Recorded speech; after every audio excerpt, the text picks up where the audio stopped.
ఈరోజు ఎస్ఐఆర్ విషయంలో మన సనత్ నగర్ అసెంబ్లీ నియోజకవర్గానికి సంబంధించి ఈ మీటింగ్ ఏర్పాటు చేసుకోవడం జరిగింది. ఎందుకంటే కరెక్ట్ ఇంకా 10వ తారీఖు లాస్ట్ డేట్ కాబట్టి అక్కడ జరుగుతున్నటువంటి కమ్యూనికేషన్ గ్యాప్స్ ఏమున్నాయి. ఇప్పుడు ఎలక్షన్ కమిషన్ వాళ్ళేమో మీటింగ్స్ ఏర్పాటు చేస్తారు. వాళ్ళేమంటారు 100% ఫార్మ్స్ డిస్ట్రిబ్యూషన్ అయినాయి అంటుంది. మాకున్న ఇన్ఫర్మేషన్ ప్రకారం 70% అయింది, ఇంకా 30% జరగలేదు. ఒకటి. రెండోది ఏంటంటే ఇది చాలా పెద్ద ప్రాసెస్. కన్ఫ్యూజన్ల నుంచి బయటకు వచ్చినటువంటి ప్రాసెస్. 2002 వివరాలు, షిఫ్టింగ్ ఎక్కడ, డెత్ ఎక్కడ, కొత్త ఎన్రోల్మెంట్, ఈ రకరకాలుగా వచ్చినటువంటి ప్రాసెస్. అయితే ఇప్పుడు వాళ్ళు ఏంటంటే షిఫ్టింగ్ అనేది, డెత్ అనేది పక్కన పెట్టి, కొత్త ఎన్రోల్మెంట్ పక్కన పెట్టి ఎగ్జిస్టింగ్ గా ఇప్పటి వరకు ప్లాన్ చేసుకుంటూ వచ్చారు. ఈ 10వ తారీఖు వరకు డేట్ ఇచ్చారు. అయితే నేను గ్రేటర్ హైదరాబాద్ ప్రజలకు అందరికీ రిక్వెస్ట్ చేస్తున్నా, ఇది ఒక బిఎల్ఓ గాని లేదంటే బూత్ లెవెల్ ఏజెంట్ గాని రాజకీయ పార్టీలే బాధ్యత కాదు. ప్రజాస్వామ్యంలో ప్రతి ఒక్కరిది బాధ్యత. డెమోక్రసీలో నా ఓటు ప్రజాస్వామికంగా డాక్టర్ బిఆర్ అంబేద్కర్ గారు రాజ్యాంగం కల్పించినటువంటి హక్కు. ఆ హక్కు ప్రకారం ఎలక్షన్లప్పుడు నేను ఎవరికి ఓటేస్తున్నా అది నా ఇష్టం. కాబట్టి దయచేసి ప్రజలందరూ నేను రిక్వెస్ట్ చేస్తున్నా, మీరు ఈ ఎస్ఐఆర్ లో భాగస్వామ్యం రండి. ఇది దీంట్లో కన్ఫ్యూజన్ ఏం లేదు. మీరు దయచేసి భాగస్వామ్యం రండి. భాగస్వామ్యం అయినప్పుడు అన్ని వివరాల్లో అన్ని విషయాలు. కానీ ఒకవేళ మీరు భాగస్వామ్యం కాలేదంటే మళ్ళా 15 సంవత్సరాల వరకు మళ్ళీ ఇది రాదు. రాకపోవడం మూలాన మనం ఇంట్లో ఉన్నా, సమాజంలో ఉన్నా లేనట్టే లెక్క రాకపోతుంది. అయితే ఎస్ఐఆర్ అనేది ఒక ఓటు కోసమే కాదు. మనం పాస్పోర్ట్ అప్లై చేయాలన్నా, గవర్నమెంట్ స్కీమ్ అప్లై చేయాలన్నా, ఇది అన్ని అంశాలకు ముడిపడినటువంటి అంశం. కాబట్టి విఘ్నులైనటువంటి ప్రజలకు కూడా నేను రిక్వెస్ట్ చేస్తున్నా, ఏదైతే జీహెచ్ఎంసీ ఎలక్షన్ కమిషన్ ద్వారా వచ్చినటువంటి ఫామ్స్ ఏవైతే మీకు ఇచ్చిండ్రో మీరు వెంటనే ఫిలప్ చేసి వాళ్ళకి హ్యాండ్ ఓవర్ చేయండి. ఒకవేళ మీ ఇంట్లో ఫామ్ ఇచ్చిన తర్వాత కూడా అది మిస్ప్లేస్ అయింది, లేదు ఎక్కడో పడిపోయింది అనుకుంటే మీరు కొత్త ఫామ్ తీసుకోండి.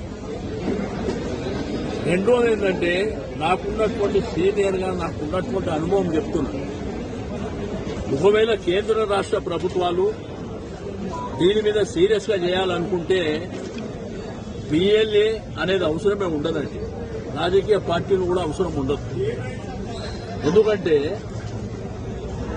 ఓటర్ స్లిప్లు ఒకప్పుడు రాజకీయ పార్టీలు డిస్ట్రిబ్యూషన్ చేస్తుండే. ఓటర్ స్లిప్ అనేది రాజకీయ పార్టీలు వచ్చి మీ ఓటు అని మీ ఇంటి దగ్గరకు వచ్చి ఇస్తుండే. ఇప్పుడు ఎవరు ఇస్తున్నారు? ఎలక్షన్ కమిషన్ ఆఫ్ ఇండియా ఇస్తుంది. వాడుకుంటారు ఎవరిని? జిహెచ్ఎంసీ, రెవెన్యూ, వాటర్ వర్క్స్ వాడుకుంటారు. రెండోది, నేను కరెంటు బిల్లు కట్టలే, నా ఇంటికి వచ్చి కరెంటు బిల్లు కరెంట్ కట్ చేస్తున్నా లేదా? వాటర్ బిల్లు కట్టలే, నా ఇంటికి వచ్చి వాటర్ కనెక్షన్ కట్ చేస్తూ. మరి అటువంటప్పుడు నీకు ఇల్లు ఎందుకు దొరకదు? నువ్వు మ్యాన్ పవర్ ప్రాపర్ గా పెట్టుకొని, కొత్త టెక్నికల్ పీపుల్ ని పెట్టుకొని, యాప్ డౌన్లోడ్ చేసేటువంటి క్వాలిఫైడ్ వాళ్ళని పెట్టుకొని చేస్తే ఇంత పెద్ద సమస్య రాదు. ఓవరాల్ గా తీసుకుంటే ఓ దగ్గర 45%, ఓ దగ్గర 30%, ఓ దగ్గర 52%, అంతా బిలో 50 చూపిస్తుంది లెక్కలు లేనట్టు. నిన్న అఫీషియల్ గా ఇచ్చిన లెక్కలు బిలో 50% అయినట్టే చూపిస్తుంది.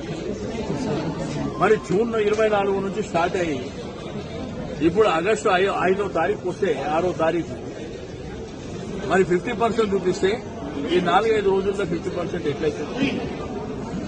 షిఫ్టింగ్ ఏంటంటే మోర్ దాన్ 50% చూపిస్తుంది. షిఫ్టింగ్ అంతెందుకు ఉంటుంది? మేబీ 12-15% కంటే ఎక్కువ ఉండదు.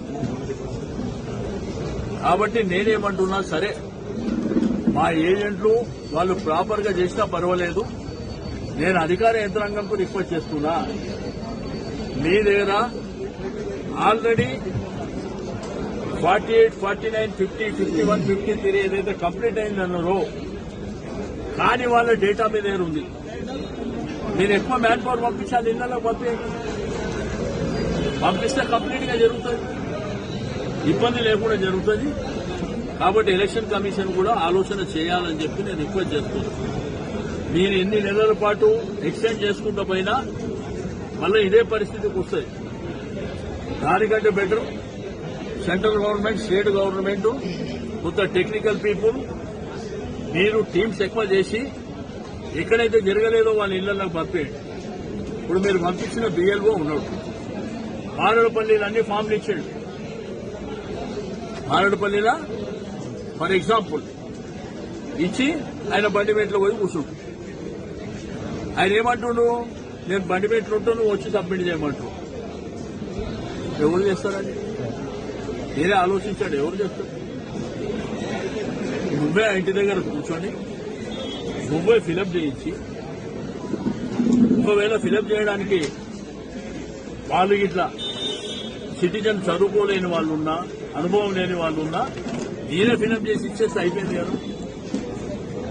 మీరు 11 అంశాలల్లో ఏ 2 అన్నా చూపించమన్నారు. కొంతమంది ఏమో మీ బ్యాంక్ బ్యాలెన్స్ ఎంత ఉంది, మీ బ్యాంకు అకౌంట్ డీటెయిల్స్ కావాలని కొన్ని కన్ఫ్యూజన్లు జరుగుతాయి. కాబట్టి నేను ఎలక్షన్ కమిషన్ ఆఫ్ ఇండియాకు సేమ్ టైం రాష్ట్ర ప్రభుత్వానికి, కేంద్ర ప్రభుత్వానికి రిక్వెస్ట్ చేస్తున్నా, అయిన వరకు మీ దగ్గర డేటా ఉంది, రాని వరకు మాత్రం మీరు ఎక్కువ మ్యాన్ పవర్ పెట్టి ఇంటింటికి పంపించి చేసుకుంటే బాగుంటుంది అనేది నా అభిప్రాయం. అట్లా చేస్తారని చెప్పి ఆశిస్తున్నాను. ఎందుకంటే మనిషి బతికినోడు, మనిషి ఇంట్లో ఉన్నాడు అనేది కూడా ఇంపార్టెంటే కదా, అది అవసరం కదా, ప్రభుత్వాలకు కూడా అవసరం కదా. కాబట్టి అది చేయాలనుకుంటున్నాను.